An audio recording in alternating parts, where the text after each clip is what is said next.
그러면 지금부터는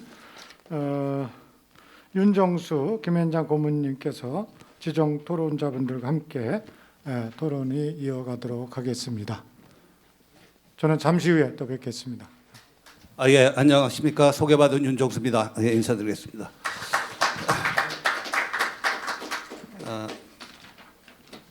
오늘 아주 두 분의 훌륭하신 발제가 있었고요. 이제 5분의 지정 토론이 있겠습니다.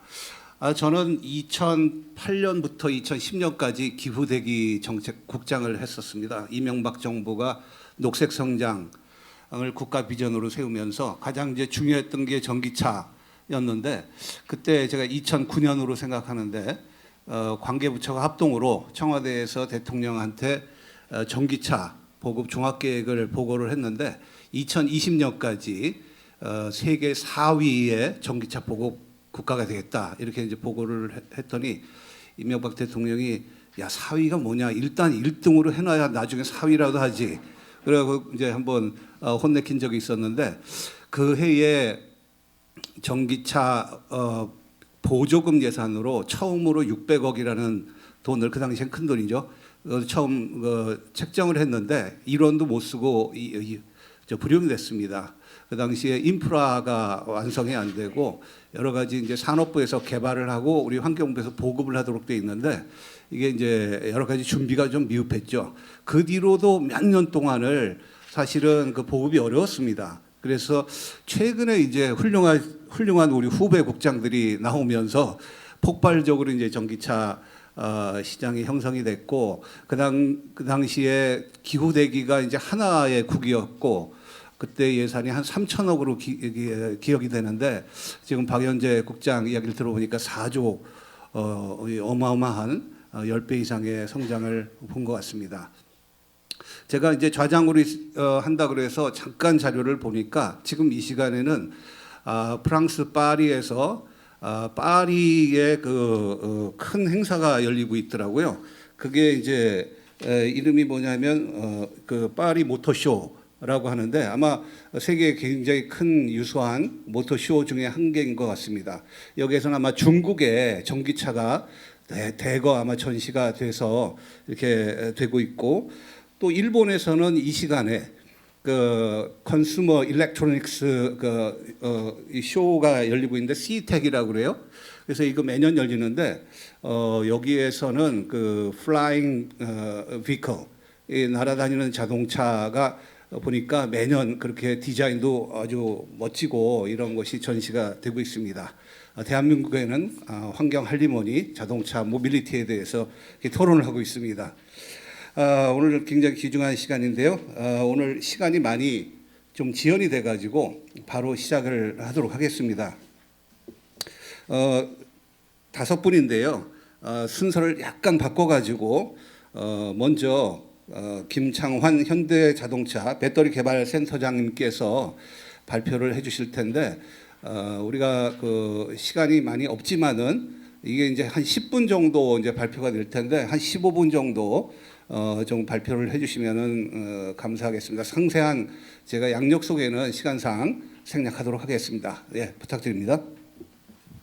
네, 안녕하십니까. 현대자동차 배터리 개발 센터를 맡고 있는 김창환이라고 합니다.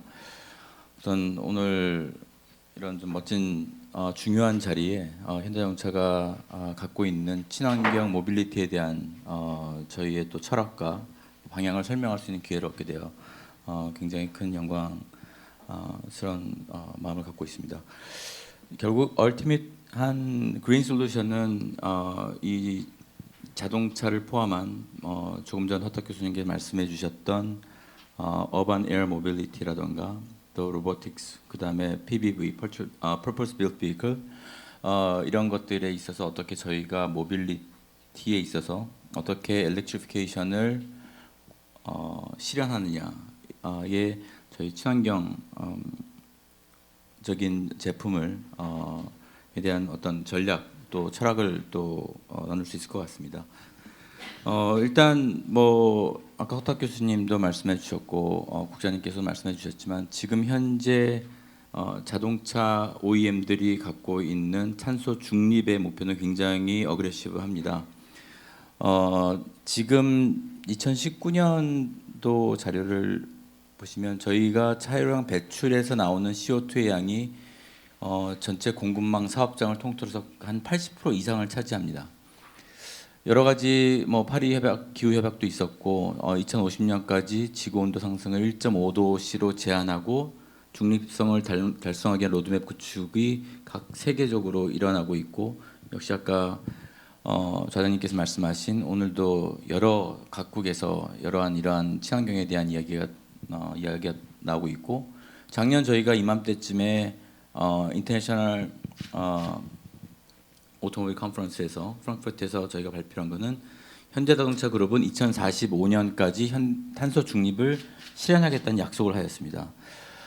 2030년에는 제네시스 브랜드는 전동화를 100% 달성을 하고, 또 2040년에는 주요 시장의 전동화를 100% 달성함으로 인해서 현재의 CO2 차량에서 나오는 CO2 배출량을 significant하게 줄고 45년까지는 전 사업장을 통틀어 거의 탄소 중립을 달성하겠다라는 것인데요.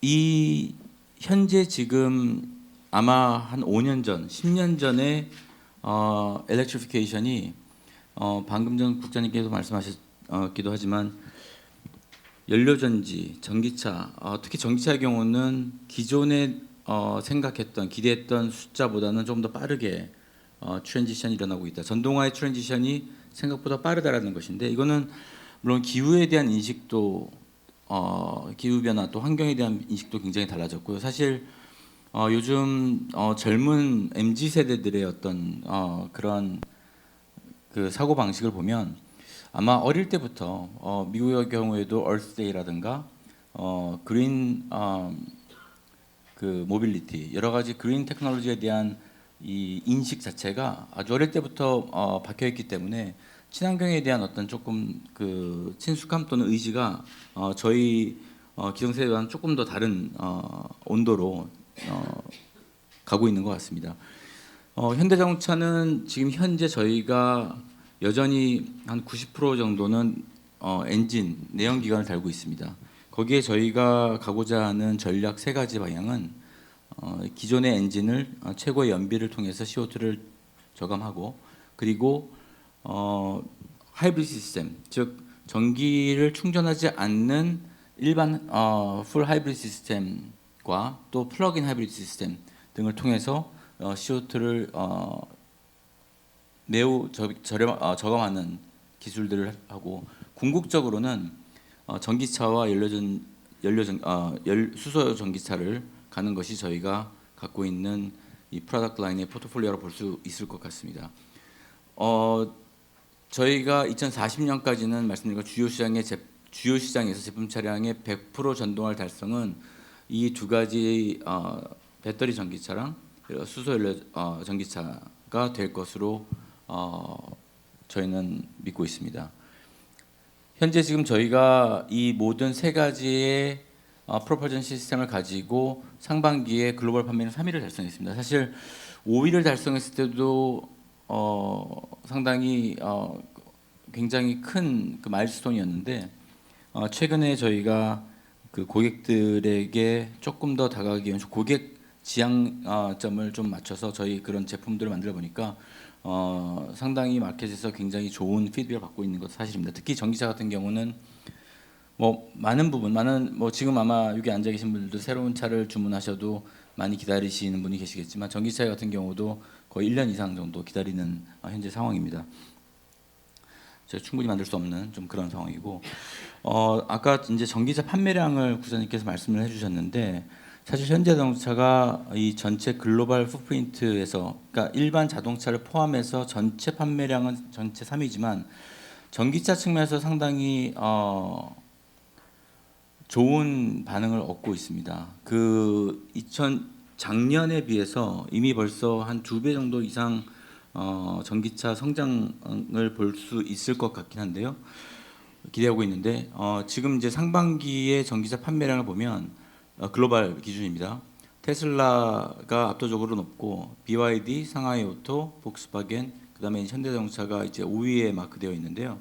이 앞에 세 군데, 특히 이 BYD나 상하이 오토 사이트 같은 경우는 중국 내수 시장에 있다 보니까 전체 글로벌 측면에서 유럽 마켓, 그다음에 북미 마켓, 그리고 그 이외의 마켓에서는 현대차가 테슬라 뒤를 바짝 쫓고 있다고 생각을 하시면 될 것 같습니다. 뭐 실제로 그 테슬라 일론 머스크도 현대차의 그 어떤 상품성 측면에서의 어떤 칭찬도, 또 어떤 그런 약간 저희 어떤 그런 경쟁력에 대해서 간접적으로 표현한 바가 있습니다.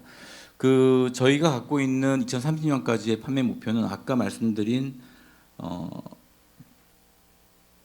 카본 뉴트럴리티에 대한 타겟과 조금 연관성이 있을 것 같은데요. 사실 배터리 개발을 하는 책임지고 있는 사람으로서 매일 아침 매달 이 판매의 예측량이 우상향으로 바뀝니다. 그러니까 이 말은 저희가 연초에 타겟했던 올해의 판매량과 지금의 판매량은 꽤 많은 차이가 있고, 그만큼 그 고객들의 수요가 계속 늘고 있다라는 늘고 있는 상황인데요.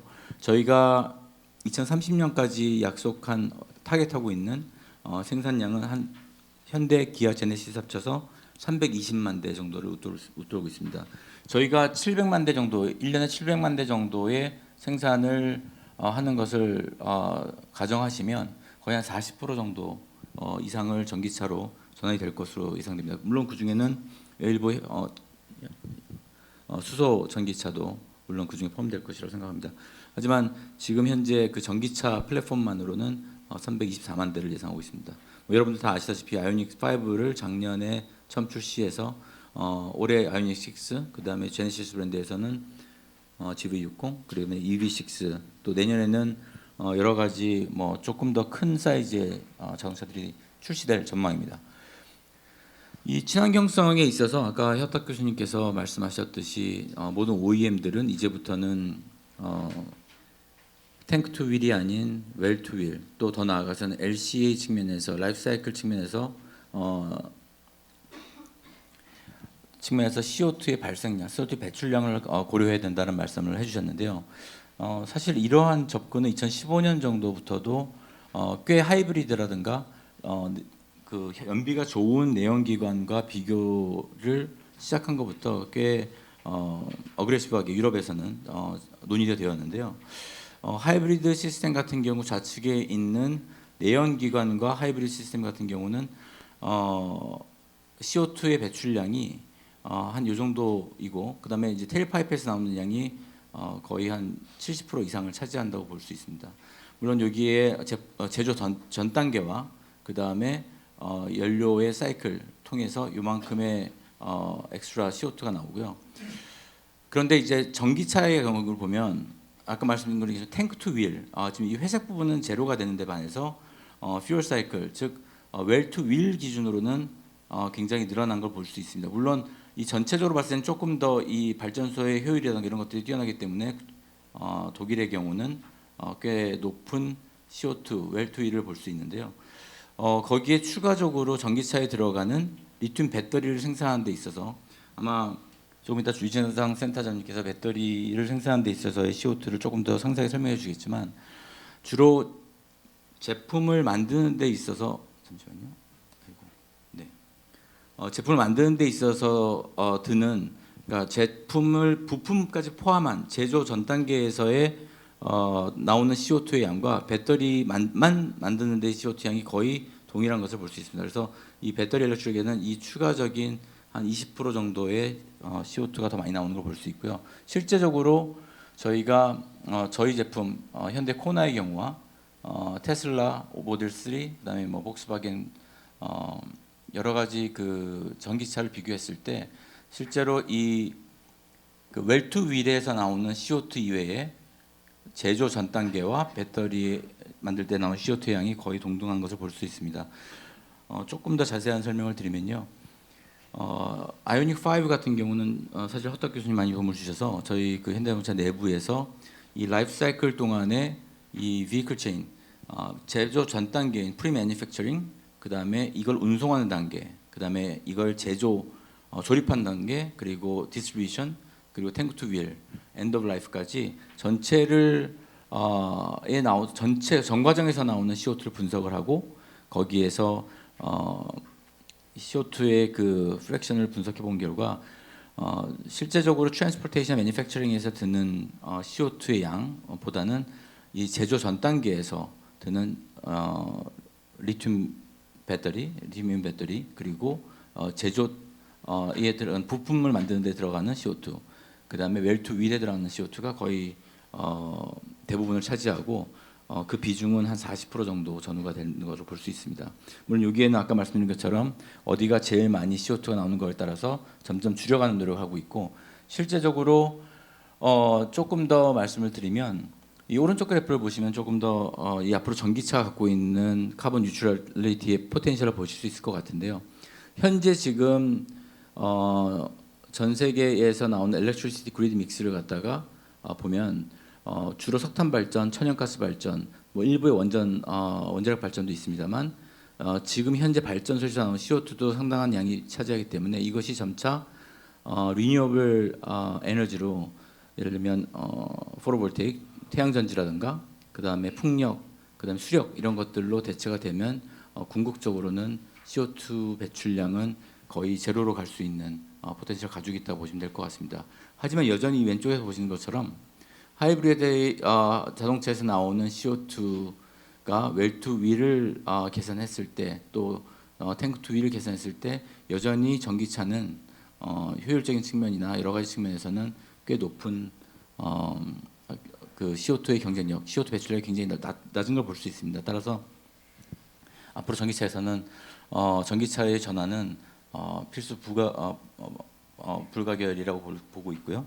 그 다음에 또한 이 배터리 생산 측면에서 앞으로도 이 친환경에 대한 얘기를 빠질 수 없는 것이, 이 유러피안 유니언 같은 경우는 배터리를 전체 전 과정에서 물론 광산에서부터 채취를 하지만 이 배터리를 만드는 데 있어서 배터리 풋프린트, 그러니까 CO2 풋프린트에 대한 부분을 공개를 하고 등급화하고 배출량을 규제하는 움직임이 있습니다. 즉 이 배터리가 과연 어떠한 과정을 거쳐서 원소재가 만들어지고 또 이것이 조립되고 그리고 이것이 어떻게 리사이클되는 데까지를 전부 다 트레이스를 하고 기록을 남겨서 이 배터리의 친환경성까지 가지고 가겠다라는 것이고요. 이 재활용률은 보시면 현재 지금 배터리의 재활용 기술에 따라서 어느 정도 재활용이 가능한 것인지를 보여주고 있고요. 실제 규제, 자동차에 사용되는 배터리의 규제 같은 경우는 실제 이 자동차에 들어가는 배터리에 얼마만큼의 재생된 메탈, 코볼트라든가 납, 리튬, 니켈을 쓰는가를 앞으로 규제하겠다라는 겁니다. 그래서 이 배터리 자체에 대한 CO2 규제, 또 재생하는 친환경성에 대해서도 상당히 중요할 것으로 보여집니다. 그런데 이제 이러한 재생을 하는 과정에서도 실제로 어느 정도까지 친환경성이 있는지, 또 전체 배터리 라이프 사이클 측면에서 어떠한 과정을 통해서 얻는지에 대해서도 아마 지금 IRA가 미국에서는 그 광물의 원산지에 대한 얘기가 됐다면, 앞으로는 이제 유럽에서는 이 원소재의 CO2 또 어떠한 방식으로 이게 클린 리튬이냐 덜티 리튬이냐, 또 이게 어떠한 노동력을 사용해서 한 것이냐들까지도 같이 고려되어서 현재는 이제 디스커션을 하고 있는 것으로 알고 있습니다. 지금 보시면 자동차 회사들은 지금까지는 일부 배터리를 제조하거나 또 제조하는 데 주로 집중을 하고 있는데요. 앞으로는 자동차 회사들도 이 원재료, 그다음에 부품 제조에 들어가는 이러한 또 일부는 셀 제조, 테슬라 같은 셀까지 제조를 하고 있죠. 그다음에 전부 사용하고 난 다음에는 이걸 어떻게 재활용할 것인가에 대한 여러 가지 책임 소재 등이 앞으로 저희가 좀 더 확대해 나가야 될 부분이라고 생각이 됩니다. 물론 이제 배터리 셀 생산 측면에서는 저희가 배터리 회사와 긴밀한 협력을 통해서 생산을 하고 있지만, 이 전체의 이번에 IRA에서도 보았듯이 원소재를 어디서 얻느냐, 그다음에 이 부품을 어디서 제조하느냐, 이런 것들이 결국에는 OEM이 끌고 가야 될 어떤 분야라고 생각이 들고요. 그다음에 앞으로 이 재활용에 대한 부분도 적극적으로 사전 확보하는 여러 가지 움직임들이 진행되고 있습니다.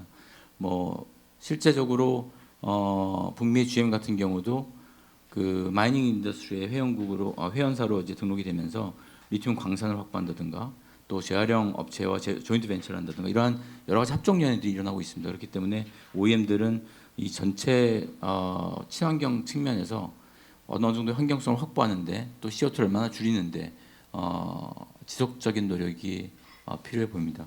저희가 지금 상황에서 굉장히 공격적으로 또 많은 포지티브한 피드백을 받고 있지만 앞으로 이 기술의 어떤 경쟁력 또 중국과의 어떤 경쟁에서 저희 지지 않기 위해 많은 노력을 해야 될 것으로 생각이 됩니다. 아마 여기 계신 많은 분들의 도움도 필요할 것으로 생각됩니다. 네, 이상 마치겠습니다. 감사합니다. 예, 대단히 감사합니다. 수고하셨습니다. 이 현대자동차의 그 전동화계, 특히 라이프 사이클 차원에서의 LCA 차원에서의 그런 분석이 아주 새로운 내용들이 많은 것 같습니다. 저로서는 많은 질문이 있으실 텐데 이따가 질문은 토론 시간이 좀 잠깐 있을 것 같습니다. 그때 한꺼번에 하도록 하겠습니다. 다음 발표자는 한국전자기술연구원의 유지상 센터장님께서 해주시겠습니다. 부탁드립니다. 예, 박수 부탁드립니다. 10분 정도. 네, 안녕하십니까. 저는 한국전자기술연구원의 유지상입니다. 오늘 제가 소개드릴 내용은 2차 전지 쪽에서의 그 탄소 저감과 관련돼서 그와 같은 내용들에 대해서 간략히 설명드리도록 하겠습니다. 그래서 뭐 이거는 뭐 잘 아시는 내용이니까 제가 넘어가도록 하고요. 지금 현재는 이제 전기차에서 초기에는 이제 제가 이제 저도 회사 처음 가서 LG 화학에서 HV용 전지를 개발을 했었는데 그것들이 이제 지금은 이 시대에서 지금은 완전 EV 시대로 넘어가 있죠. 그래서 제가 뭐 하여튼 초창기에는 뭐 이 하이브리드 자동차용 전지를 팔기 위해서 굉장히 많이 세계 각국을 돌아다녔던 것들을 기억이 나는데 현재는 한 20년 지나서 많이 결실을 맺고 있는 것 같습니다. 그래서 현재 지금 전기차를 만들면 전기차가 과연 정말 탄소 중립에 있어서 크게 도움이 되냐? 그러니까 처음에 만들면은 전기 자동차가 사실은 사용하는 기간을 빼고 만들자마자 비교하면은 여기 노란색으로 표시된 것이 배터리를 제조하는데 발생하는 그 이산화탄소 배출량으로 추정됩니다. 그래서 이게 아직까지는 정확하게 학계에서도 배터리를 100kWh짜리를 만들면 얼마만큼의 이산화탄소가 발생하는지 그런 것들에 대해서 정확히 산출은 할 수가 없지만은 일단은 기본적으로는 한 요 정도가 발생을 하고 실제로는 한 지금 이제 전기차를 만들면 전기차가 처음에 만들 때 이산화탄소가 많이 발생하기 때문에 이것들을 한 2년 정도는 몰아야지만 그 기존 내연기관 차하고 비슷하게 그 탄소 그러니까 뭐 BEP라 그래야 되나요? 하여튼 뭐 이산화탄소 배출량이 똑같아지는 시점이 되고요. 그 이후부터는 이산화탄소 배출량이 아예 전기를 쓰는 뭐 내연기관 뭐 화석연료로부터 전기를 쓴다 그래도 그와 같이 그 이산화탄소 배출량이 적기 때문에 그런 부분에서는 그 다음부터는 메리트가 있다라는 보고들이 많이 연구되고 있습니다. 그래서 전지 자체가 일단 기본적으로 제조 공정 자체가 이산화탄소 배출이 좀 있는 편이기 때문에 그런 부분에서 어떻게 줄여야 되냐 하는 관점에서 연구를 소개하도록 하겠습니다. 그래서 전체적으로 보면 현재 뭐 2차 전지 양극 소재 하이니크계 신문지상에서 하이니크계 양극 소재, 뭐 LFP 양극 소재 이런 것들에 대해서 많이 들어보셨을 겁니다. 그래서 LFP는 이제 중국 업체들이 많이 하는 거고요. 이제 NCM이라든가 이런 NCA라든가 이런 것들은 우리 국내 업체들이 주력하는 소재입니다. 그래서 기본적으로 여기 이제 뭐 요거는 만들 때 이제 양극 소재의 원료가 Li2CO3라는 원료를 사용합니다. 리튬의 소스가. 그러니까 이 Li2CO3라는 소스를 열처리를 해서 리튬이 환원되면서 활물질 하나 다 들어가면 결국에 또 CO2가 거기서 발생을 할 거고요. 두 번째는 이제 뭐 거기서 나오는 이산화탄소가 있을 거고, 그 다음에 실제로는 이제 또 이 양극 소재를 고온에서 열처리하면서 들어가는 전기들이 있습니다. 그래서 요거는 이제 전지 관점에서 보면은 실제로 전체적으로 보면 전지에서 양극 소재들을 만드는데 굉장히 많은 이제 그 비용이 들더라. 그 다음에 셀 매니팩처링 하는데도 전기가 많이 들더라. 근데 요거는 이제 이거는 이제 자료가 블룸버그 자료인데요. 조금 이상한 점은 사실은 여기 NCM111을 쓰나 NCA를 쓰나 사실 셀 제조 공정상에서 돈이 더 들어갈 거는 크게 많지는 않습니다. 그래서 그런 부분은 조금 에러들이 좀 있다고 보여지고 있고요. 양 소재도 사실은 이제 LFP를 사용하는 경우는 굉장히 전극 공정이 어렵기 때문에 생산 공정상에서 이산화탄소들이 많이 발생할 수가 있다고 볼 수 있습니다. 그래서 전체적으로 우리나라에서 이제 양극 소재부터 셀 제조까지 크게 보면은 그 관점에서 보면은 이제 양극 소재들을 만드는 것들은 니클 하이드록사이드나 코발트 하이드록사이드나 망간 이런 것들을 이제 어떤 용액상에서 공침을 해서 실제로 전 프리커서라는 것들을 만들고요. 이런 것들을 만드는 회사들이 국내에 E&D라든가 많이 일부 있고, 그 다음에 이런 것들은 이제 중국에서 주로 많이 우리가 수입을 해옵니다. 그래서 이런 전구체들은 원료를 가진 업체들이 이런 전구체들을 한국으로 수입을 하면 국내 업체 에코프로라든가 에너퍼라 같은 업체들이 이런 전구체들을 가지고 이제 리튬 하이드록사이드나 아니면 리튬 카보네이트랑 섞어서 열 처리를 하게 됩니다. 그렇게 해서 소재 업체들에 이제 소재를 납품하게 되면 이제 소재 업체들, 이제 전지 업체들에서 이제 셀 제조를 하는데요. 그렇게 했을 때 전체적으로 보면 이제 그 이산화탄소 발생 에너지 소비들은 전구체를 만드는 것과 이제 양 소재를나 이제 그런 것들을 만드는데 이제 실제로 한 900도씨 정도 어라운드 열 처리가 필요하기 때문에 거기서 많은 에너지 소모가 들어가고요. 그다음에 셀 제조 관점에서는 전체적으로 셀 조립 공정상에서는 사실은 돈이 많이 들지는 않고요. 전체적으로 이게 굉장히 큰 수분이 굉장히 낮은 드라이룸이라는 환경에서 전지를 제조하기 때문에 거기에 대한 수분 관리가 굉장히 전기가 많이 들어갑니다. 그래서 요 두 가지 공정상에서 실제 좀 전지 공정에서 실제로 좀 많이 이산화탄소 배출을 줄여야지만 이제 2차 전지의 탄소 중립을 좀 더 2차 전지가 전기차의 탄소 중립을 앞당기는데 기여할 수 있겠다라고 생각할 수 있겠습니다. 그래서 전체적으로 전극을 만드는 공정들이요. 실제로 이제 우리가 사실 말하면 슬러리라고 해서 활물질과 그다음에 카본 블랙과 그다음에 바인더와 거기에 용매 NMP라는 용매가 녹아 있는데요. 이 용매를 건조하는데 전기가 굉장히 많이 들고 이런 것들을 실제로 좀 많이 개선을 해야지만 실제 전기를 좀 효율적으로 사용할 수 있는 부분들이 되고 있습니다. 그다음에 조립 과정들은 사실은 크게 실제로는 이제 전기를 많이 먹는 과정들은 아니고요. 요 드라이룸이라는 환경 하에서 드라이룸을 유지하기 위한 전기료들이 굉장히 많이 발생하고 있고, 이것도 실제로 학교 같은 데서도 이런 드라이룸을 운영해 보면 전기세가 굉장히 많이 나오는 부분들이 되고 있고요. 그다음 최종적으로는 셀들을 만들어서 셀들을 우리가 이제 충방전을 해서 그레이딩을 해서 실제로 셀의 분량과 양품들을 선별을 해서 출하를 하게 되는데, 이 셀을 이제 충방전 한번 하는데 이제 옛날에는 소형 전지를 핸드폰 안에 들어가는 전지들을 쓰다가 이건 아무리 많이 충방전해도 전기 별로 안 먹죠. 근데 이제 이거는 전기차에 들어가는 배터리를 100만 개를 한 번에 충방전한다.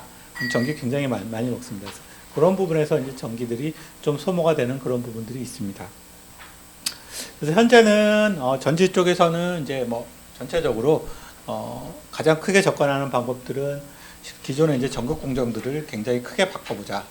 그래서 이제 우리가 습식으로 NMP라는 용매 하에 활물질과 도전제와 바인더를 놓고 그거를 다시 코팅을 한 후에 실제로 이제 좀 전극을 건조해서 쓰는 방법들을 이제 전극을 건조하지 말자. 그와 같은 기술들에 대해서 어느 정도 이제 연구 개발이 진행이 되고 있고요. 이거는 이제 실제로 이제 우리가 활물질하고 바인더를 그냥 섞어가지고 바로 이제 밀가루 반죽 만들듯이 전극을 반죽으로 만들어서 실제로 이제 건식 전극을 만들어서 이제 전극을 뽑는 방법들에 대해서 기술적으로는 어느 정도는 가능성은 탐색이 검증이 되었지만 양산까지 가는 데 있어서는 아직까지 기술 개발이 더 필요하고, 이런 부분에 대해서 연구 개발이 미래에는 많이 이루어질 걸로 생각을 하고 있습니다. 그리고 두 번째가 이제 전기차의 재활용 이슈인데요. 전기차는 사실 이게 지금 이제 환경부에서도 배터리가 보급이 많이 돼서 이제 한 30만 대 정도 아까 보급이 돼 있던데, 이 같은 배터리들이 이제 한 10만 킬로 이상 주행이 되면 폐기물로 이제 나올 겁니다. 근데 이제 그런 것들이 이제 실제로 바로 버리기는 아깝다라고 하지만 실제로 지금 굉장히 좀 어려운 점들이 있는 것들이 가장 최근에 만들어진 배터리가 가장 쌉니다. 그러니까 뭐 10년 전, 5년 전에 만들어진 배터리는 굉장히 비싸고요. 근데 그러면 5년 전에 만들어진 배터리를 소유한 사람들은 사실은 이제 시장에 내다팔 때는 그러니까 우리 LCD 텔레비전을 생각하면은 지금의 최신 상품의 배터리가 더 싸니까 옛날 배터리는 원가도 많이 비싸고 그걸 80%로 해서 뭐 80% 성능 남았으니까 샀을 때 80% 가격으로 팔 수 없는 거죠. 그래서 그런 부분들이 사실은 어떤 시장에서 이거 배터리를 재활용하는 데 있어서 풀어야 될 문제라고 지금 보여지고 있고요. 여러 가지 뭐 안전성이라든가 그런 성능들에 대한 이슈들도 있지만 가장 크게 보면 가격적인 이슈들이 어느 정도는 해결이 돼야지만 배터리가 재활용이 될 수 있을 거다. 지금 당장보다는 한 전직 가격이 굉장히 세츄레이션 된 다음에 이런 보급들이 활성화될 걸로 생각을 하고 있습니다. 그리고 이제 이런 자원 재활용 아까 김창환 상무님께서도 말씀하셨는데 지금은 이제 뭐 과거에는 이제 배터리 쪽에 코발트가 많이 쓰였는데 지금은 이제 거의 니켈이 주 희귀금속, 희귀금속이 되겠고요. 이런 것들을 어떻게 재활용할 거냐 그런 부분들이 굉장히 중요한 이슈가 되고 있습니다. 그리고 뭐 이런 부분들은 실제로 이제 뭐 전체적으로 리튬, 니켈, 코발트 이런 부분들을 어떻게 재회수해서 실제로 다시 기존 광산 대비 어떻게 좀 자원 재활용 기술들이 더 싸게 만들 수 있을 거냐 그런 부분들은 굉장히 많이 연구되어야 될 부분이고 이런 부분들은 사실은 전지 업계 사이드보다는 이제 지질 자원 연구원이라든가 이런 정통 금속 쪽 분야에서 조금 더 많이 활발하게 연구가 될 수 있는 부분이라고 생각을 하고 있습니다. 그리고 뭐 요거는 이제 뭐 전지 제조 공정에서 실제로 이제 앞서 말씀드린 대로 이런 내용들이 되겠고요. 네. 네. 여기 이제 제 마지막 페이지입니다. 네. 발표 마치도록 하겠습니다. 예, 수고 많으셨습니다. 감사합니다. 요즘에 핫한 이슈인 2차 전지에 대해서 많이 소개를 해주셨습니다. 다음은 우리 윤재용 서울대학교의 화학생물공학부 교수님 부탁드립니다. 저는 말씀드리려고 하는 것이 기술적인 문제가 아니고요. 일단은 그 탄소 중립을 우리가 해야 되는 거잖아요. 길게 봐서는 뭐 그러면은 이제 그 온실가스가 어디서 나오는가 하는 거를 우리가 이제 들여다 봐야 되는 거고 그 온실가스가 이제 수송 부분에서 이제 나오고 있으니까 이제 그걸 그린 모빌리티로 가자 이런 게 이제 지금 어떤 스토리 라인인데 이 모빌리티라고 하는 거는 어쨌든 사람이 이제 출퇴근을 하든가 아니면 뭐 어디 여행을 가든가 이런 것이고 또 이제 우리가 먹고 살려면 또 공장이 돌아가려면 이제 물건들이 이제 왔다 갔다 해야 되는 거잖아요. 그러니까 수송이 들어가는 건데 현재와 같은 그 물질 이동 패턴 또 사람의 이동 패턴을 그대로 두고 그 안에 있는 기술만 이렇게 바꿔가지고 우리가 탄소 중립을 할 수 있을까 하는 거에 대한 좀 그 이제 다시 한번 좀 생각해봐야 될 것들이 있지 않은가 하는 것들입니다. 저도 물론 탄소 중립이 너무 어렵기 때문에 탄소 중립을 하면서 우리나라 그 새로운 신성장 산업을 이렇게 해야 된다 그렇게 생각합니다. 저도 그렇게 생각. 그리고 전기차가 또는 수소차가 그러한 역할을 해주기를 기대하는 거죠. 배터리가 또 그런. 근데 이제 다시 한번 조금 다른 방향으로 우리가 생각을 해보면 지금의 우리 도시 구조가 이제 우리나라 한 2,200만 대 이제 차가 돌아다니지 않습니까? 도시 구조나 생활 패턴이나 이런 거 그냥 그대로 다 놔두고 그 안에 돌아다니는 차만 전기차로 바꿔서 탄소 중립을 할 수 있을까? 그게 좀 쉽지 않을 수도 있고 또 바람직한 방향이 아닐 수도 있겠다. 그렇다면은 도시 구조 자체가 정말 그런 그 사람들한테는 편리하고 에너지는 적게 쓰면서 하는 그런 구조로 가야 되는 게 아닌가. 그러면 그걸 어떻게 만들지? 이제 그런 생각이 좀 드는 겁니다. 그러면 이제 도시 구조를 새롭게 설계하는 거는 국토부가 하잖아요. 국토부에. 근데 이제 전기차 보급은 또 환경부가 한단 말이죠. 온실가스 이런 거는. 그러니까 또 전기차를 막 개발하고 산업을 육성하는 거는 산업부가 합니다. 이 세 개의 부서가 아니면 더 있을 수도 있는데 사실은 다 따로따로 놀아요. 제가 이제 그 환경연구원 원장을 제가 하면서 느낀 게, 야, 이게 다 따로따로 노는구나. 자기 영역에서만 잘 하려고 하는 거겠죠. 근데 그래가지고는 우리가 생각하는 어떤 그런 탄소 중립 사회 또는 탄소 중립 도시는 좀 어렵지 않을까. 그렇다면 그런 가버넌스나 어떤 그런 그 의논하는 시스템을 좀 바꿔야 되지 않을까. 학회도 마찬가지입니다. 학회도 무슨 자동차 학회 뭐 다 따로따로 하니까 서로 이렇게 소통이 잘 안 됩니다. 근데 아주 누군가는 그런 걸 종합해 주는 그런 데가 있긴 있어야 되는데 글쎄요, 그걸 누가 할 수 있을까? 환경할리머니 좀 하면 저는 굉장히 좋을 것 같다는 제 말씀 그냥 의견 드리고요. 또 하나는 그러면 아까 사람이 왔다 갔다 해야 되는데 사람이 꼭 왔다 갔다 해야 되는데 자동차로만 가야 되느냐 하는 게 이제 그게 조금 사람들이 걸어 다니고 사실은 저는 자전거를 제가 좋아하기 때문에 자전거 타고 한 10km까지는 어디든지 다 갈 수 있거든요. 그러면 도시 구조가 바뀌어야 됩니다. 그러니까 아예 저는 차선 하나를 자동차 말고 완전히 자전거나 퍼스널 모빌리티로 뽑는다. 그런 생각을 누군가는 좀 해야 되고 그런 지자체장도 나와야 된다고 생각합니다. 근데 그런 거는 뭐 아주 새로운 생각은 아니고 이미 유럽의 많은 도시에서는 지금 그런 새로운 도시 계획들이나 그런 것들이 이루어지고 있지 않습니까? 그러니까 뭐 얼마 전에 그 파리 시장이 된 사람은 15분 안에 어디든지 자기가 원하는 곳으로 가게 도시를 다 설계를 하겠다. 15분 안에 가면 제가 서초동에 사는데 제 직장 서울대학교 가는데요. 버스 타고 가면 1시간 걸립니다. 이게 무슨 뭐 이게 가지고 어려운 거죠. 만약에 강북에 있으면 대전에서 오는 것 같아요. 2시간씩 우리 학생들이 왔다 갔다. 그러니까 뭔가가 우리가 이런 것들을 좀 바꾸는 것도 해야 되는데 아까 그 예산을 보면은 뭐 3조 6천억이 자동차 그 전기차 보조금으로만 사용된다는 게 저는 뭐 그게 필요하다고는 생각을 하는데 그래도 그 중에 좀 일부는 좀 그런 것들을 보급하고 뭐 하는데 조금 쓰였으면 저는 하는 생각이 좀 들어서 그런 의견 말씀드리면서 제 토론을 마치겠습니다. 감사합니다. 예, 윤 교수님 감사합니다. 사실은 이런 주제는 많은 토론이 필요로 하는 것 같습니다.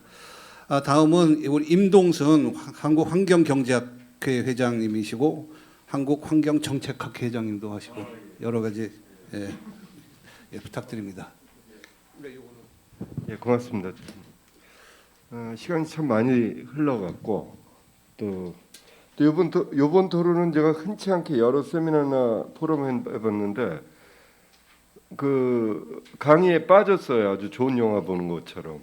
특히 두 분 회장님이랑 국장님 때문에 이제 새로운 거 전반적인 거 봤지만 과학기술적인 접근하시는 두 분 센터장님하고 뭐 상무님 이렇게 얘기하시는 거는 좋았습니다.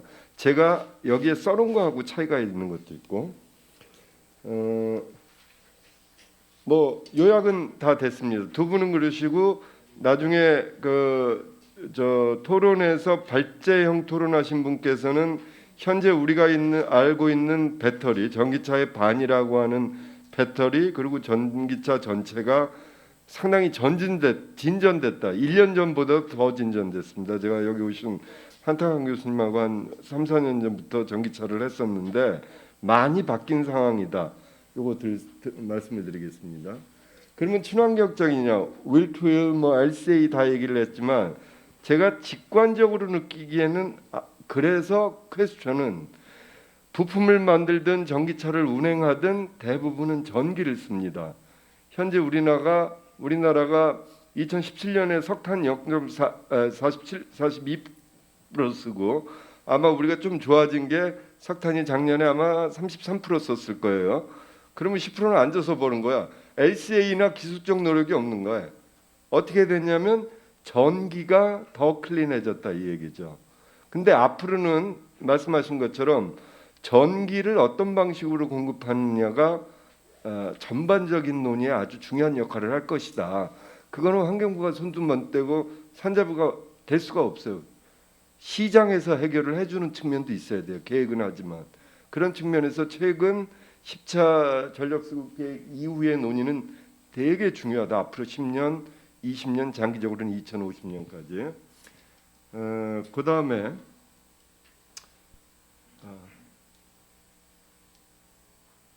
보급 목표에 대해서 얘기를 했는데 제가 희망을 가졌던 부분입니다. 450만 대. 저 처음에 관계부처 회의 때 2월에 저 추장관 나오시고 부총리 나오시고 봤을 때는 넌센스 그랬어요 제가. 왜냐면 어렵거든요. 그때 현대가 한 7, 8만 대 팔았을 거 10만 대 못 팔았다고 국내. 20만 대 만들어서 말하자면 10만 대 국내하는데 9년 내에 그럼 1년에 한 4, 50만 대 한다. 오늘 봤는데 2030년에 연 생산 기준으로 300해 갖고 국내에 150만. 사실 5개월 전에는 130만 대 한다고 하셨어요 현대에서. 근데 140, 50만 한다. 전 희망을 본 게 아니라 가능하다고 보기 때문에 저희가 연구했을 때도 전기차 보급은 지수적으로 확 올라가는 텀이 있어요. 여기까지 끌어들이려고 우리 환경부에서 국장님 말씀하신 것처럼 보조금 주죠. 인프라 설비해야 되죠. 문제는 언제까지 할 건가? 150만 대 보조금 못 줍니다. 그리고 공평하지도 않습니다. 그래서 정책이 계속 롤링오버로 봐야 돼요. 전기차를 끌어들여야 되는 거는 맞는데 그린 모빌리티에서. 그런데 지금처럼 아까 얘기하신 게 저는 이제 해석을 어떤 거는 단기적인 걸로 하시고 어떤 건 장기적으로 내가 이해하겠다 이런 것들이 있었거든요. 의무 같은 경우도 예를 들어 4, 5년 300만 대 보급하는데 의무로 불가능합니다. 선택 가능하게 해야지. 그것도 주체가 소비자가 알아서. 그런 측면에서 이제 논의를 하고 그다음에 세 번째는 이제 그러면 그 충전 설비라든가 가격이 최근에 이제 기재부 연구를 하면서 봤는데 친환경차를 타는 지금 20대부터 60대까지 했는데 왜 친환경차를 어떻게 하면 사겠니? 10개 중에 8개가 충전 설비하고 가격이에요. 가격은 보조금 때문에 좀 내려가지만 충전 설비는 환경부가 이렇게 또 열심히 하시고 민간도 자 하니까 늘어나서 우리가 더 살 수 있는 여건은 있는데 뒤에는 다 돈으로 지원을 한 측면이 있는 거거든요. 심지어는 보이지 않는 전기 자체가 쌌잖아요 지금까지. 그래서 전기차 사면 뭐 유종보다 3분의 1이면 쓴다 이 얘기는 쓰는 사람은 좋지만 사실은 끊임없는 교차 보조를 해준 거거든. 우리나라 적당한 전력 가격을 지불 안 하고 한 거거든. 그러니까 되게 불공평할 수도 있는 상황입니다. 그러니까 지금은 뭐 저는 전적으로 찬성하지만 시점상 2025, 6년 할 때를 보면서 정책 프레임이나 전기차도 마케팅이나 이런 것들이 고려돼야 되는 게 중요하다 이런 측면으로 얘기를 해주시면 이해를 해주시면 되겠습니다. 요거는 제가 아는 거랑은 다른데 같은 방향이지만 더 진전된 상황이더라고요. 여기서 보면 이제 배터리 가격이 수렴을 한다. 그래서 제가 이제 저희들이 쉽게 이해하는 거는 최근 몇몇 연구들을 보면은 그러면은 보조금 없이 전기차나 수소차 특히 전기차 가격이 언제쯤이면 시장에서 경쟁 가능할까? 2030년 늦으면 33년 4년 보더라고요. 그러니까 지금 유럽의 평균 자동차가 한 1,400, 500 우리 돈으로 치면 한 4, 5천만 원 제가 계산한 걸로는 5천만 원 정도인데 실제 가격으로 2030년에서 32년 사이면 같은 CC에 같은 정도 수량의 편의성은 빼고 과연 현대가 달성할까? 기아가 달성할까? 테슬라가 갈까? 그냥 팬타지만 파는 걸까? 테슬라 멋있으니까 사는 것처럼 대부분 현대 사겠지만 그 문제는 뭐냐면 시장의 역할이 구체적으로 돼야 된다는 거예요. 이윤 전에 매니팩처 코스트가 내연 기간하고 8에서 12년 사이에 경쟁 가능해야 된다 이거죠. 안 그러면은 150만 대, 200만 대를 보조금으로 지급하는 그건 할 수가 없죠. 내가 보면 재정적 선택이 불가능하죠. 뭐 이런 생각, 축소하는 방법도 있고. 그리고 마지막으로는 아까 태양광도 얘기하고 전기를 깨끗하게. 제가 지금 고민하는 건 아까 LCA나 울투일 분석에서 너무 재미있게 봤는데 사실은 그쪽에 순조로운 연계, 뭐 산업 생태계라는 말을 많이 쓰는데 그게 없으면 자칫하면 당분간의 풍력가치 대화나 태양광대치, 특히 풍력가치 대부분 중국한테 사오는 거 아니에요, 사실은. 그럼 뭐 우리 요새 중요하게 생각하는 고용 문제라든지 순조로운 전환이라든지 이런 문제들이 참 어렵다는 얘기죠. 그래서 제가 보기에는 우리 정부도 그렇고 또 우리 완성차 우리 업에서도 그렇지만 이게 단단하게 우리나라에서 형성, 물론 사올 건 사와야 되죠. 우리는 리튬도 없고 못 쓸 건. 이제 그런 것들을 해줘야지 아마 전기차나 친환경차 혹은 무공해차의 보급이 의미가 있고 경제에도 도움이 되고 탄소 중립 달성하는 데도 충분한 유효한 기여를 할 것이다 이렇게 봅니다. 아무튼 발표하신 분들 감사드립니다. 고맙습니다. 예, 감사합니다. 아주 짧게 핵심 위주로 말씀을 해주셨습니다. 마지막으로 서울경제의 고광본 선임 기자님 모시겠습니다. 제가 순서를 잠깐 바꿨는데 언론을 뭐 무시하려고 하는 뜻은 없었고 알 수 없는 이유로 바꿔달라고 하셔가지고 예, 제가 바꿨습니다. 예, 부탁드립니다. 제가 바꿔달라고요, 청대를. 서울경제신문 고광본 선임 기자입니다. 그 시간이 벌써 6시가 넘어가지고요.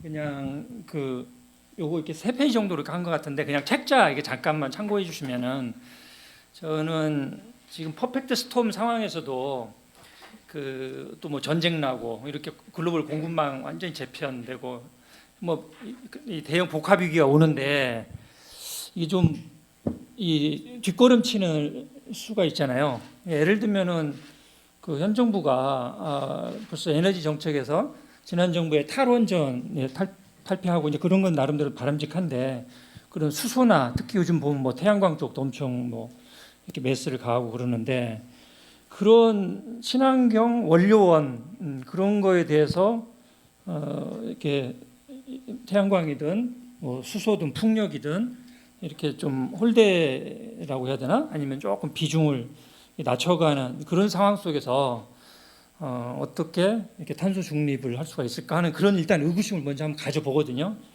예. 그리고 지금 이 그린 모빌리티를 비롯한 이런 탄소 중립 노력 이거는 우리가 어떤 기후 위기에 대한 이런 대처뿐만 아니라 정말 우리가 먹고 사는 문제하고 직결된다. 저는 그 말씀을 좀 드리고 싶고요.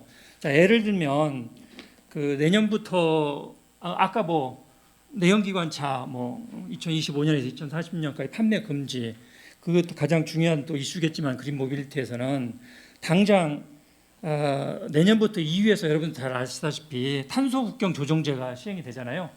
이 보면 철강, 알루미늄, 시멘트, 뭐 플라스틱, 유기화학품 등 해가지고 유럽보다도 이산화탄소 배출이 많은 국가에서 수입되는 저 품목들에 대해서 이제 관세를 매기겠다는 거잖아요. 그러니까 갈수록 지금 보호무역이 확산한다는 가운데서 이제 저것도 비관세 장벽이 될 텐데 2026년부터는 이제 전면 시행이 되고요. 그 다음에 우리 대기업들도 지금 알리백 실천 아까 뭐 현대차라든지 뭐 SK라든지 속속 계속 계획은 발표는 하고 있는데 지금 글로벌 기업들이 이제 알리백을 하면서 이제 앞으로 재생에너지를 전기 100% 쓰지 않는 기업과는 거래하지 않겠다. 이거 이제 좀 더 가시화 될 거 아닙니까? 근데 이런 거에 대한 좀 우리가 준비가 지금 얼마나 되고 있느냐. 특히 저 부분은 대기업들은 또 어떻게 원가를 맞출 수가 있잖아요.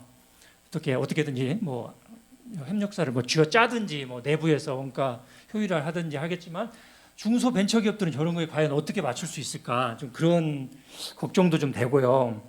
근데 이제 무엇보다 아까 IRA도 이렇게 주요 이슈로 말씀 나왔는데 이번에 보면은 저도 지난 8월에 저도 UKC 가서 제가 토크 콘서트 했었거든요. 한미 과학기술 혁신 토크 콘서트. 그러면서 이제 뭐 NIH도 가고 뭐 이렇게 나사도 가고 이렇게 좀 연구소도 가고 이렇게 좀 하다가 이렇게 왔었는데 거기 이제 그 주미 한국 대사 그분도 뵙고 막 이렇게 했는데 이 보면은 과학기술 그러니까 과학기술 외교에 대해서 너무 어떤 우리 부처들 외교부라든지 산업부라든지 이 뭐 환경부도 있고 이렇게 총체적으로 어떤 이 팀플레이를 하고 있느냐 그런 부분에 있어서 좀 의구심이 좀 들더라고요. 그래서 정말 아까 윤 교수님께서 말씀하셨는데 정부의 이 사일로 현상은 이건 너무 좀 심각하다. 다시 말해서 지금 이런 환경 문제, 이게 무역 장벽으로 다가오고 있잖아요. 그다음에 우리 먹고 사는 우리 경제 문제, 그다음에 안보, 특히 요즘 한반도 안보, 또 글로벌 안보, 우크라이나 전쟁도 있는데, 그다음 이런 모든 과학 기술 이런 게 한 몸으로 이게 패키지로 돌아가는 이 세상 속에서 언제까지나 우리 정부 부처들이 다 따로 놀 거냐? 이건 정말 심각하게 봐야 되는 거고요. 동시에 사실은 아까 뭐 전기차, 수소차 보급 이렇게 많이 해야 되는데 이 과학기술 R&D 수준을 높여야 되는 거잖아요. 뭐 아까 배터리 생산 단계부터 탄소 배출을 줄이는 것도 있지만 그것도 뭐 하나의 이슈가 되는 거지만 기본적으로는 뭐 성능을 팍 높여야 되는데 우리 산학년 정의 팀플레이도 역시 되고 있느냐? 그러니까 다 따로 노는 거 아니냐? 이제 이런 말씀을 좀 드리고 싶고요. 그래서 지금 이 정말 퍼펙트 스톰이 이 몰아닥치고 있는데 이거는 이 우리가 친환경을 추구하면서도 정말 우리 지속 가능한 이 어떤 기업 경쟁력, 그다음 국가 경쟁력 향상을 위해서도 이 그린 모빌리티, 그다음에 이런 탄소 중립 이건 굉장히 중요하고 범정부적 대처가 필요하다. 그런 말씀을 드리면서 마치도록 하겠습니다. 감사합니다. 대단히 감사합니다. 좋은 말씀. 자, 그러면은 이제 생각보다는 그래도 5분 정도 이렇게 늦은 것 같습니다. 자리 배치를 해서 토론자분들을 다 앞에 모시고 발제자도 오시나요? 네, 발제자분들도 예외 없이 앞으로 나오신다고 합니다. 앉으시게 되고요. 아주 뜨거운 주제로 많은 분들이 진짜 뜨거운 발표를 하셨는데 질문들을 좀 많이 해주시면 좋을 것 같습니다. 플로어에 마스크 잠깐 벗으시죠. 뭐 플로어에 그 마이크가 좀 전달이 될까요? 네. 한 분, 두 분, 일단 한 세 분 정도만 모시고 질문을 한꺼번에 세 분 질문하신 거에 대해서 저 소속하고 질문을 누구한테 하실 건지 지정해 주시면 더 좋고요. 아니면 뭐 그냥 하셔도 좋습니다. 저 소속은 한국환경한림원이고요. 그 질문 대상자는 현대자동차의 김창환 센터장님이십니다. 오늘 이 그린 모빌리티 전환 관련하다 보니까 대부분 주제가 지금 전기차로 돼 있는데 지금 그렇게 하다 보니까 테슬라, 폭스바겐, 그다음에 현대차 지금 이렇게밖에 지금 안 나왔거든요. 근데 전 세계 자동차를 주도하는 도요타는 정작 지금 전기차에 지금 잠깐 주저하고 있지 않습니까? 특히 하이브리드 쪽으로 가려고 하는데 여기에 대해서 어떤 의견을 갖고 계신지. 그다음 마이크 좀 전달 좀 부탁드립니다. 전 서경대학교 한택환 명예교수입니다. 제가 두 가지를 질문하려고 하나는 남궁 회장님 질문하고 똑같은 거라서 넘어가도록 하고요. 두 번째는 박연재 국장님한테 여쭤보려고 하는데요. 그 미국 IRA법 때문에 우리나라의 전기차나 이런 것들이 수출이 많이 줄어들 가능성이 많고 그러다 보면은 현대차 이런 데 어려움이 많이 있고 또 나아가서 우리나라의 그 탄소 중립 달성이라는 게 전기차의 보급을 전제로 하고 그것이 또 저렴하게 보급이 돼야지 아까 임동수 교수님 말씀하신 것처럼 그래야 되는 건데 그런 것 때문에 규모의 경제 같은 거 영향을 받아서 아무래도 좀 더디게 될 가능성이 있다. 그렇다면은 좀 약간 무리가 갈지 몰라도 보조금 미국에서 못 받는 거를 한국의 그 전기차 수주 보급 목표를 좀 예상보다 더 확대해서 30%를 뭐 35%로 하든가 40%로 하든가 하면 그걸 달성하는 수단은 뭐냐면 보조금을 더 지급해야 되겠지만은 그보다 더 확실한 방법이 있지 않습니까? 신문에 많이 나오고 있는데 외국산 자동차 보조금을 안 주는 거죠, 우리나라도 미국과 똑같이. 그래서 그 두 가지를 이제 외국산 자동차에 대한 보조금, 특히 미국산에 대해서 안 줄 수 있는지 고려 가능한지, 그다음에 그 수출이 좀 안 되는 것에 대비해서 저 전기차 보급 목표를 더 강화할 그럴 계획이나 혹시 그런 게 대안으로 가능할지 여쭤보고 싶습니다. 예, 감사합니다. 한 분 저쪽에 뒤쪽에도 좀. 예. 네. 다음 예. 세컨 라운드에 김갑수 교수님 모시겠습니다. 예. 네, 반갑습니다. 저는 그 한국 자동차 부품 제제조 협회 그 박일균 본부장입니다. 기술적인 측면 질문은 아니고요. 그 우선 환경부 쪽 말씀을 제안을 드리고 그 관련해 가지고 이제 서울경제 쪽 언론 쪽도 되겠는데요. 저는 이제 환경부의 이제 무공해 차라는 용어에 대해서 조금 이제 퀘스천을 드리는데 어떤 의미냐? 현재 EU에서는 그 제로 에미션 비클이라는 말을 씁니다. 그런데 우리는 그거를 이제 어떤 의미로 전문가들이 검토를 하시는지 모르겠는데 무공해 차라는 말을 씁니다. 즉 우리는 그 EU에서는 제로 폴루션 비클이 아닙니다. 즉 제로 에미션 비클이기 때문에 우리도 무공해 차. 무공해 차는 전 단계에 공해가 없다는 개념으로 그 소비자들의 수용성이 있어가지고 저도 마찬가지고 혼란을 가져온다고 생각하기 때문에 이 어떤 제로 에미션 비클이라는 용어에 대해서 환경부 쪽에서 좀 무공해 차라는 쪽으로 이렇게 접근하는 것은 좀 무리가 있다고 생각합니다. 그런 측면에서 이 용어에 대한 부분, 즉 소비자들이 내가 타면은 전부 다 무공해다. 뭐 극단적으로 전기차는 아직도 무겁기 때문에 그 뭡니까 달릴 때 타이어 분진, 그 미세먼지가 기존 자동차보다 조금 더 나올 수 있다고 저는 생각하기 때문에 그런 측면에서 볼 때 마스크 쓰다 보니까 숨이 가쁜데 그런 측면에서 좀 용어에 대한 부분을 조금 검토해 주면 좋겠다. 감사합니다. 제안을 예. 드립니다. 자, 그러면 첫 번째 질문은 김청한 우리 저 센터장님께 전기차에 너무 집중되고 있다. 그 다음에 또 할 겁니다. 이제 잠깐만 기다려 주시면 두 번째는 이제 박연재 국장님 지금 이제 보급 목표를 좀 더 올리고 외국산에 대해서 주지 말자. 세 번째는 이제 환경부 및 언론의 무공해차 용어에 대해서 문제 제기를 하셨습니다. 예, 먼저 김청한. 네. 네.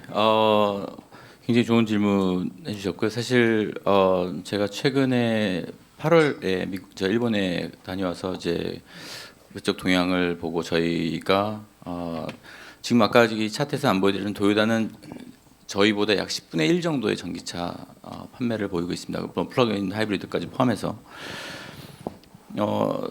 약간 이거는 도요타의 기존의 그 기업 문화와 또 일본의 문화와도 좀 연관이 있을 거라고 저는 판단을 하고 있는데요. 어떤 변화에 대한 어떤 조금 주저함도 연결이 되고요. 일본의 경제는 도요타에 굉장히 많은 부분 의지하고 있습니다. 그런데 유럽도 마찬가지고 저희 한국도 마찬가지지만 저희가 그 한국 경제 한 10% 정도 자동차 산업이 하고 있는 것 못지않게 일본도 굉장히 큰데 이게 기존의 내연기관에서 전기차로 갈 때는 이 산업 구조, 자동차 산업 구조의 개편은 불가피합니다. 그러면서 그 변화를 위한 또 많은 투자가 이루어져야 되고요. 그러다 보면 기존에 있는 티어 1, 티어 2, 티어 3 이 서플라이 체인에서 이런 변화에 대한 조금 이 그 주저함 또는 이거에 대한 반대가 굉장히 심합니다. 일본 같은 경우는 실제적으로 도요타 내부의 엔지니어들이 하이브리드나 내연기관에서 전기차로 가는 데 있어서도 굉장히 어려움을 겪고 있고요. 또한 우리 오징어 게임에 나오듯이 이러다 우리 다 죽어라는 표현까지 하면서 도요타는 바꾸는 거에 대해서는 좀 주저함을 가지고 있는 것이 사실인 것 같습니다. 그리고 일본은 도요타 같은 경우는 내수 시장도 상당히 무시 못하는 시장이긴 합니다. 일본의 그 자동차 판매 대수를 보면 그렇기 때문에 그러한 것도 사실 연관이 좀 있고 또 일본 자체의 문화, 어떤 약간 보수적인 문화, 변화에 조금은 주저하는 문화가 같이 좀 연결되지 않나 싶고 그 반면 저희 같은 경우는 조금 더 빠르게 대응할 수 있었던 거는 저희 물론 기업 문화도 그렇지만 소비자 중심의 어떠한 변화입니다. 그러니까 이것이 이제 만드는 사람과 사업을 한 비즈니스적인 측면보다는 소비자가 갖고 싶은 소비자가 원하는 어떠한 모빌리티 솔루션을 제공함에 있어서 저희는 거기에 집중하다 보니 테슬라도 같은 거거든요. 소비자가 열광하고 소비자가 전기차로의 전환이 필요하다고 생각하고 전기차를 원하고 하기 때문에 저희가 바꾼 것이고요. 그러한 부분에 있어서 그래서 현대차는 도요타보다는 전기차로의 전환이 훨씬 더 경쟁력이 있다라고 판단을 하고 이 모멘텀을 좀 가져가고자 하는 것이 현대차와 도요타의 가장 큰 차이인 것 같습니다. 대답이 되었기를. 예, 대단히 감사합니다. 다음. 예, 이어서 그 미국의 인플레이션법 관련해서 두 가지 측면에서 한국의 보급 목표제 물량을 좀 확대하는 부분, 그다음에 외국에 보조금을 안 주는 거 얘기를 하셨는데 일단은 저희들 그런 부분도 좀 감안해서 내년에 예산 규모를 무공해차 이 부분에 대한 어떤 규모를 많이 키웠습니다. 금년에 한 24만 대 정도 나가는데 내년에는 거의 한 30만 대 정도까지 이 전체적인 어떤 규모를 좀 키우는 그 작업 예산안이 지금 국회에 반영이 돼 있고요. 두 번째는 외국에 보조금을 안 주는 거는 굉장히 신중하게 판단을 해야 될 것 같습니다. 왜냐하면은 대한민국이 결국은 무역에 의해서 이렇게 상호 왔다 갔다 하는 이 시스템을 구축을 하고 있는데 미국의 인플레이션법 같은 경우는 저는 시간의 문제라고 봅니다. 물론 뭐 11월 달에 여러 가지 정치적인 어떤 그쪽 여건도 있고 같이 또 FTA 협정국이고 국내에서도 굉장히 그런 부분에 대해서 빠진 부분에 대해서 문제 제기를 많이 하고 있기 때문에 이 부분에 대해서는 정부에서 좀 선대응을 이게 좀 차별적인 어떤 부분이 없도록 선대응을 하고 그럼에도 불구하고 추후에 그런 부분들이 반영이 안 되면은 상호주의 원칙이 적용하는 게 맞지 않느냐 그런 생각이 들고 중국도 사실 전체가 WTO 자유무역 협정에 가입이 돼 있기 때문에 이게 저희들도 상당히 좀 신중하게 좀 접근할 필요가 있지 않겠나. 중국에서 뭐 작년 연말에 요소수 사태, 그다음에 여러 가지 어떤 원료의 부품들이 굉장히 많이 들어오기 때문에 이게 결국은 이게 잘못하면 소탐대시 될 가능성도 있기 때문에 이런 부분에 대해서는 좀 보조금의 어떤 그 주고 안 주고 문제는 상당히 좀 신중하게 검토하면서 전체적인 입장을 보면서 가야 되지 않겠나 이런 생각을 하고요. 세 번째로 무공해차의 용어 정의 저도 많이 헷갈립니다. 근데 현재까지는 법에 제로 에미션 비클 영어로 따지면 제로 에미션 비클인데 일단 대기환경보전법에 무공해차라고 이렇게 못이 박혀 있습니다. 일단 그래서 그 부분에 대해서는 여러 가지 의견이 좀 나오는데 또 환친차법에는 또 친환경차라고 돼 있고 그래서 국민들 입장에서는 좀 헷갈린다. 그래서 요거는 좀 나중에 뭐 부처 차원이랄지 전체적인 차원에서 한번 논의해서 좀 수정하는 방안이 좀 필요하지 않겠나 이렇게 생각이 됩니다. 예, 이상입니다. 네. 선 기자님 말씀하시겠습니까? 네. 예, 그러면 저도 사실은 그 IRA나 아니면은 우리 CBAM 아까 말씀하신 탄소 국경 조정제도 이게 가트 WTO에 보면은 가트 1조가 최혜국 대우 아닙니까? 제 1조 원칙인데 그게 요즘에 많이 무너지는 것 같은 우리가 환경부에 있을 때 보조금을 다른 나라 차에 대해서는 안 준다는 생각을 사실은 해보지를 못했었거든요. 근데 이제 미국은 그렇게 한단 말이죠. 그래서 이게 이래도 되는 건가 기본적으로 그런 생각이 좀 저도 들었습니다. 자, 그러면 2라운드로 우리 김갑수 교수님께 제일 먼저 말씀하실 기회를 드리겠습니다. 예, 전 대한환경공학회 학회장이었던 김갑수입니다. 저는 오늘 질문을 한다기보다는 제가 서울시정개발연구원에서 만 25년 전에 그 당시에 경주자동차의 숫자는 10%밖에 안 되고 지만 오염원은 뭐 PM10, PM2.5 또 황산 질산화에 의한 산성비의 문제 때문에 제가 1년간 연구를 하면서 네덜란드 등에 출장도 다녀왔는데요. 오늘 발표를 두 분의 발표자와 5분의 토론자의 말씀을 너무 잘 들었습니다. 그리고 너무나 좋은 내용이었고요. 다만 제가 오늘 말씀을 드리고 싶은 것은 제가 10년간 일본에서 공부를 하면서 일본에는 아까 윤재영 교수님 말씀에 제가 전적으로 동감을 하는데 일본에서는 99% 출퇴근 대중교통입니다. 대중교통입니다. 대학 교수든 뭐 기업인이든 자동차 가지고 갈 수가 없죠. 근데 우리는 지금 70%가 나홀로 차예요. 제가 매일 아침 서대문역에서 서울역까지 30분간 걸어서 출근을 하고 있습니다만 가게 되면은 그냥 출퇴근 시간에 그냥 차가 그냥 밀려가 움직이지를 못합니다. 정말 문제예요. 왜 나홀로 차 그렇게 서울 시내처럼 이렇게 대중교통이 잘 되는 데가 어디 있습니까?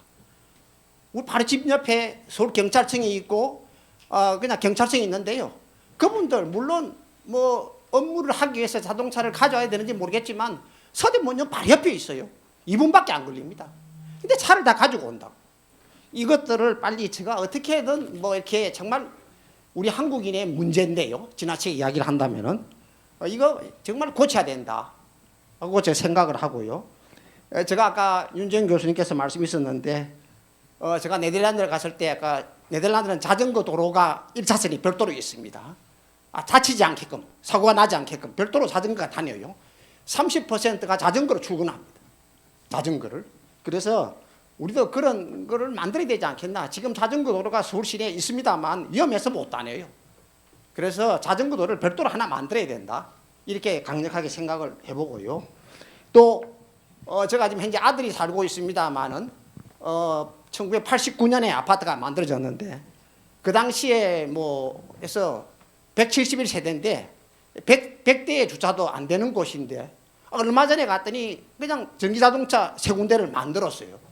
자동차 주차도 할 수도 없는데 불구하고 뭐 환경부나 이렇게 뭐 서울시 지자체에 명령에 의해서 만들었겠죠. 이건 너무하다. 자동차를 주차할 수 있는데 불구하고 또 전기자동차 만들었으니 그러면은 좀 더 모르겠습니다만 융통성을 발휘해서 아파트 밑에 학교 앞에 이렇게 해가지고 넓은 길이 있거든요. 그런 데다가 좀 별도로 좀 해라. 전기자동차를. 그러면은 아파트 주민은 물론이고 그 주변에 사는 사람들도 같이 전기자동차 충전을 할 수도 이렇게 해야지. 하여튼 뭐 어떤 공문인지 모르겠습니다만은 지금 우리 집도 서대문에도 지금 자동차 6대를 전기자동차에 이제 충전소를 이제 만들고 있어요. 봤는데 어제 거의 이제 완공 단계에 있던데 그것도 하여튼 좀 더 융통성이 있게끔 물론 전기자동차 보급도 중요하지만은 그 아파트의 현황이 어떠냐를 봐서 만들어야지 무조건 해라 그런다면 문제가 있다. 그래서 저는 정말로 우리나라 국민들이 정말 배고픈 거는 참는데 배 아픈 거는 못 참는 국민이다 보니까 그냥 조금만 불편하면 되는데 진짜 너무 심하다 이렇게 생각을 하면서 말씀을 드리겠습니다. 감사합니다. 예, 손을 여기 가운데 두 분, 두 분. 이재현입니다. 저는 우리 박연재 국장님 수고하시면서도 좀 저의 느낌을 좀 얘기를 좀 하고자 합니다.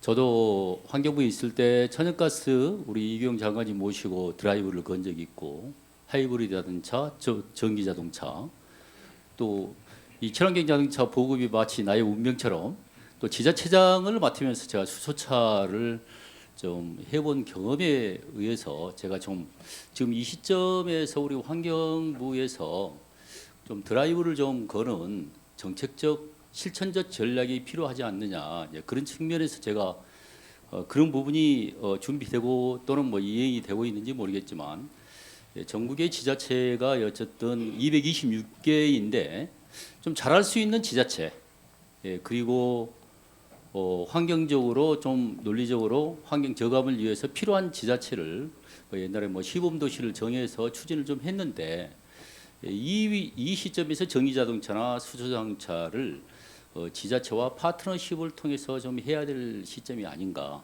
그런 부분을 어떻게 준비를 좀 하고 있는지 좀 묻고 싶고요. 그런 측면에서 가령 지금 전기차와 수소차의 지자체의 인식과 정부에서 돌아가고 있는 이런 부분에 대해서 제가 보기에는 한 20년 정도 인식 차이가 있을 거라고 생각을 합니다. 그렇기 때문에 그런 부분을 난리지를 좀 상승을 좀 시키고 또 지자체 공무원들을 교육을 시키고 또 여러 가지 안전성이랄지 이런 부분에서 걸림돌이 지금 굉장히 많지 않습니까? 이런 부분에 환경부에서 그런 교육 과정이랄지 이런 파트너십을 좀 해야 될 시점이 아닌가 이런 관점에서 제가 좀 한 가지를 제안을 질문이자 그 제안을 했고요. 지난주에 제가 코엑스에서 하는 수소 시범 도시 이렇게 전시와 함께 세미나에 갔었습니다. 제가 그 책자를 이렇게 갖고 왔는데 수소도시 시범도시를 국토부가 4군데를 이미 했고 6군데를 추가해서 그날 발표를 하는데 거기서 깜짝 놀란 게 이런 수소차와 이 전기차의 보급 권한이 이 시범도시를 통해서 마치 국토부가 전체 주관하는 양 이렇게 생각이 들 정도로 굉장히 그 현장 중심의 실천적 전략이 이렇게 드라이브를 걸고 있더란 말이죠. 결국은 이제 정부는 또 하나이기 때문에 이러한 시범 도시가 있는 각각의 부처에서 하고 있는 것에 시범적으로 정하는 것을 조정을 해서 그 안에서 전기차와 수소차를 태워서 하든지 아니면은 또 환경부 전략적 차원에서 하든지 좀 그러한 드라이브를 좀 걸어야 될 그 시점이 아닌가 그런 측면에서 제안을 좀 우려를 또 한편으로 말씀을 드리겠습니다. 네, 감사합니다. 선배로서 또 후배에게 좋은 제안을 해주셨고 아까 바로 뒤에 분 약속을 드렸으니까 말씀. 네, 안녕하세요. 저는 서경대학교 화학생명공학과 김기은이라고 합니다. 첫째, 우리가 추구하는 것은 탄소 감축 아니겠습니까? 그렇다면은 에너지에도 다양성이 필요합니다. 그런 차원에서 오늘 그린 모빌리티에 대해서 이제 이카하고 이 모빌리티에서 주로 얘기를 했는데 사실 저는 우리나라 지금 전체적인 이 모빌리티 정책 또는 이 그린 모빌리티 정책에서 또는 그린 에너지 정책에서 잘하고 있다고 생각합니다. 과거에 여러 해 전과 비교한다면 근데 첫째 필요한 것은 에너지 다양성을 더 강화시켜야 된다고 생각합니다. 예를 들면 바이오 디젤 같은 경우에 지금 8% 추가를 향해서 나아가고 있는데 저는 매우 긍정적으로 보고 있습니다. 두 번째, 이 바이오 연료 중에서 바이오 에탄올이 있습니다. 지금 그 수입에 대해서 여러 가지 논의가 있지만 그럼에도 불구하고 이산화탄소 감축으로 가려면 필요하다고 생각합니다. 세 번째, 바이오가스 지금 하고 있는데요. 이 바이오가스에 이제 수소와 연결하는 것 또 지금 하고 있습니다. 그다음에 그 수소하고 수소 정책에 대해서 방금 말씀하셨지만 하이드로젠 이코노미에 대해서는 우리나라 지금 모범적으로 전 하고 있다고 생각합니다. 다른 나라들과 비교해서. 그래서 지난주 같은 경우에 이제 독일 측하고 그 컨퍼런스를 했는데 하이드로젠 이코노미에 대해서 지금 그 얘기를 하면서 외국에서 우리나라가 어떻게 실증 사업을 하고 있는지에 대해서 관심이 큽니다. 그리고 지금 하고 있는 실증 사업 같은 경우에 뭐 국토부와 환경부와 이 부분에 대해서는 제가 말씀을 안 드리겠고요. 어찌 됐든 지금 현실적으로 잘하고 있다고 생각하고 이 부분에 대해서 좀 더 강화할 필요가 있다고 생각합니다. 그래서 결론적으로 제가 말씀드리고자 하는 거는 에너지 다양성을 좀 더 강화하는 쪽으로 정책을 펼쳐나가는 것이 필요하지 않을까 생각됩니다. 네, 감사합니다. 감사합니다. 네, 이 시점에서 3라운드를 갈지 말지 혹시 추가적인 질문이 있으신 분 한 분 하고 이제 끝인가요? 예, 그러면 지금 한 분 계시고 없으시면은 한 분 마저 질문하고 일단 여기서 클로즈하도록 하겠습니다. 안녕하십니까. 저는 이화여대 명예교수인 신윤용입니다. 간단하게 말씀드리겠습니다. 조금 전에 뭐 시범 지자체 이런 말씀을 하신 그 라인 따라서 그 국장님께 환경부 국장님께 말씀 여쭙겠는데요. 지금 이런 모든 그린 모빌리티 이런 것들 하면서 환경을 좋게 하는 거랑 또 하나는 그 안에 사는 사람들 건강도 좀 챙겨야 되는 부분이 있으니 그 일례를 들면 서울시 같은 경우 서울시 환경보건센터도 있고 이렇게 어떤 시범 단지를 할 때 이 환경 모니터링을 조금 정확하게 하기 위해서는 이 대기 그 지표를 측정하는 그 장치를 뭐 저 위에 4m 위에 이렇게 두시지 말고 사람 키높이나 이런데 좀 제대로 맞춰서 다 바꾸자 이렇게 말씀을 못 드리겠고요. 그래서 해서 실제로 이 환경에 그 매체 안에 들어있는 파라미터들이 변하는 거랑 우리 뭐 질병 패턴이라든가 병원 방문이라든가 이런 거는 저희가 이제 건강보험 자료를 다행히도 우리나라는 전국민 건강보험 시스템이라서 그 질병에 대한 분석을 잘 할 수 있어요. 그래서 그런 부분을 좀 감안해 주십사 부탁드립니다. 예, 대단히 감사합니다. 자, 질문 네 분이 있으셨습니다. 첫 번째 김갑수 우리 교수님께서 윤재영 교수님을 두 번 이렇게 지칭하면서 하셨기 때문에 윤 교수님이 먼저 답을 해주시고 없으시면은 다른 분이 특별히 없습니다. 네, 그러면 예. 그에 대해서는 말씀해 주셔서 감사합니다. 네. 그럼 굉장히 좋은 말씀 하신 걸로 이거에 뭐 다른 분 코멘트 하실 분 없으십니까? 없으신 것 같습니다. 두 번째는 우리 이재현 전 구청장님께서 아무래도 박연재 국장님이 예. 몇 분이 하셨죠? 같이 있으시면 한꺼번에 좀 해주시죠. 예, 그렇게 하겠습니다. 지금 교수님 얘기하신 노후 아파트, 저도 정말 이게 어렵더라고요. 이게 노후 한 20년, 30년 된 아파트는 두 가지가 문제가 됩니다. 거기에 충전망이 들어갈 때. 하나는 과거에 110V 아파트로 해가지고 전력이 굉장히 낮아요.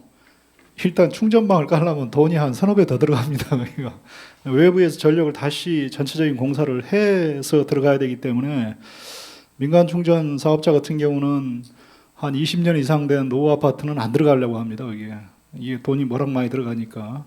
두 번째는 원체 주차면이 요즘 아파트에 비해서 좁기 때문에 그 지금도 주차를 못해서 겹 주차하는데 거기에 전기차 해가지고 한 서너 개 빼놓으면은 그 주민들의 어떤 민원이 굉장합니다. 그래서 이제 그런 부분들을 좀 어떻게 이걸 풀어갈 거냐. 그래서 저희들이 지금 몇몇 분들하고 서울시하고 잘하고 있는데 좀 같이 고민을 좀 하고 있습니다. 그래서 방금 제안하신 대로 인근의 공공기관이랄지 그 뭐 공원이랄지 한강 같은 경우는 특히 이천동 앞에 노후 아파트가 많은데 한강변에 이렇게 좀 뭐 이렇게 홍수 문제 안 되는 곳에 충전망을 좀 이렇게 설치해서 좀 주민들이 나와서 거기서 충전하고 들어가는 시스템 뭐 이런 부분까지 고민해서 그런 부분들의 어떤 모델을 좀 개발을 좀 해 나가고 있고요. 그렇게 해서 좀 풀어가야 될 숙제인 것 같습니다. 그다음에 우리 이재현 선배님 말씀해주신 그 사항에 대해서는 저도 잘 반영해서 이렇게 좀 하도록 하겠습니다. 특히 이제 우리가 전기차 같은 경우는 어느 지자체든 불구하고 어느 정도 이제 대중화가 되고 다 흘러가는 어떤 시스템으로 가는데 수소차 같은 경우는 접목하기에 상당히 좋을 것 같습니다. 이게 수소차 같은 경우는 아무래도 이렇게 상용 위주로 많이 가고 전국의 인프라망을 다 수소 충전소를 깔아서 이렇게 가기는 굉장히 사회적인 코스트가 많기 때문에 미세먼지랄지 환경적인 측면에서 큰 상용차가 왔다 갔다 하는 구간, 그 다음에 그런 지역에 충전 인프라를 깔고 그쪽에 좀 시범 촉진을 끌어가는 그런 정책은 절대적으로 필요하고요. 그래서 아마 국토부가 도시 개념의 어떤 사이트 개념이 있기 때문에 국토부에서 아마 시범도시 사업을 추진하고 이게 좀 아까도 얘기했습니다만 좀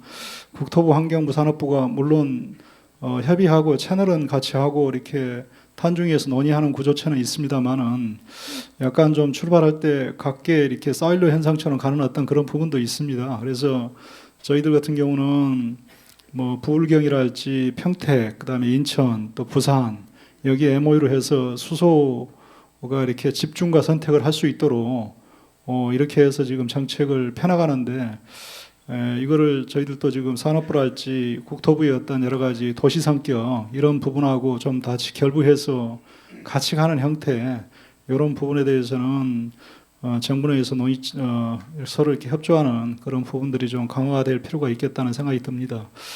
그리고 우리 김기현 서경대 교수님 얘기하는 거 수소 정책에서 그린 수소 저도 이 부분에 대해서는 이건 반드시 그렇게 가야 된다는 생각이 들고요.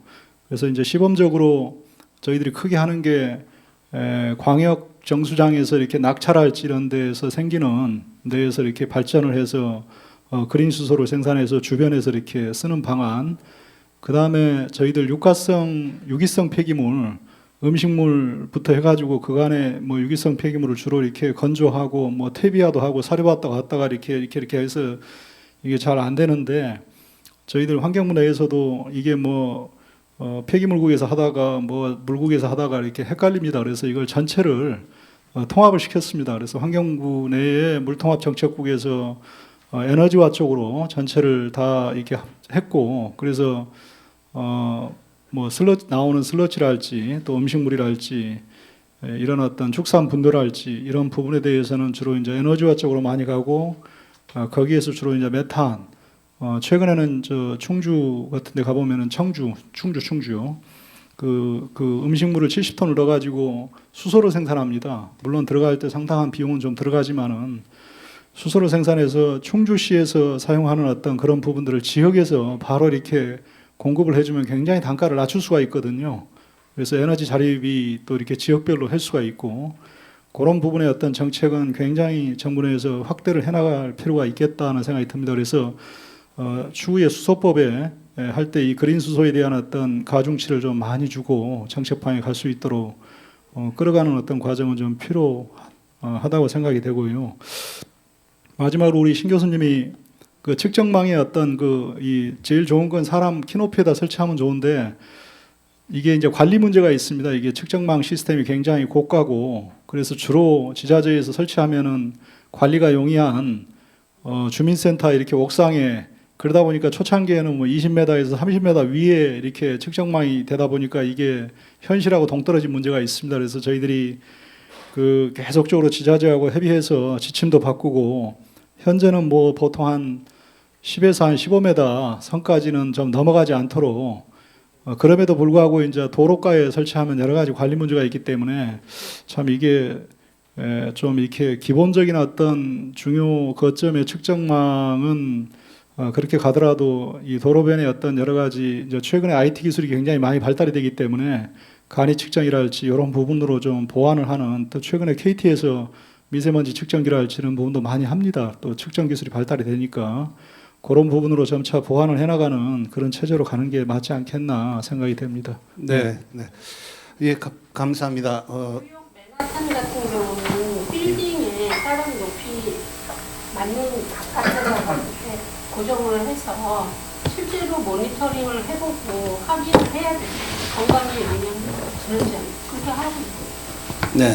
예, 감안하겠습니다. 예, 감사합니다. 더 이상 답변하실 분은 안 계신 것 같고요. 오늘 아주 뜨거운 주제를 가지고 말은 딱 두 단어 그린 모빌리티지만 이 그린 모빌리티가 갖고 있는 스펙트럼은 엄청 넓은 것 같습니다. 오늘 아주 귀중한 의견을 내주시고 발표해 주시고 코멘트해 주시고 질문해 주신 모든 분들께 뜨거운 박수 부탁드립니다.